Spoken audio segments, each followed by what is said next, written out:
માટે. હા હા, ઓકે ઓકે, સારું સારું.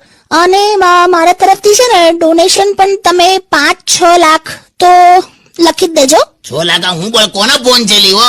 ઓકે ચાલો, હા મૂકું, બાય. શું નવું કર્યું તે પાછું? અરે અમારે જે આ બહેનોનું સંગઠન છે ને, તો અમે મોંઘવારીના ખિલાફ એક પ્રોગ્રામ રાખ્યો છે, ફેશન શો નો.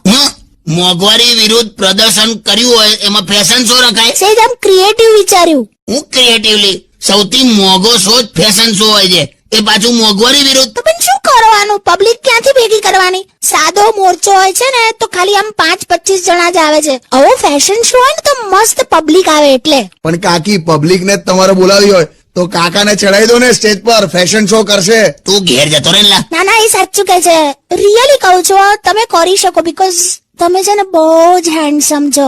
આ દુનિયાની બીજી સ્ત્રી છે જે મોઢા પર જુઠ્ઠું કહે છે. કેમ, બીજી સ્ત્રી એટલે પહેલી સ્ત્રી કોણ છે? કેમ કરીના કપૂરે એક પિક્ચરમાં તુષાર કપૂરને હેન્ડસમ નતો કીધો? લા, એટલે કેન્સલ રાખું બધું? તો મારી તો 4 ફોઈઓ પણ ફેશન શો માં પાર્ટ લેવા તૈયાર છે. એ તો તૈયાર હોય, આપણે સમજવાનું હોય. હમણાં તારી ફોઈઓ બધી બસમાંથી ઉતરીને તો એવું લાગ્યું જાણે આર્મીના ટેન્ટ આયા.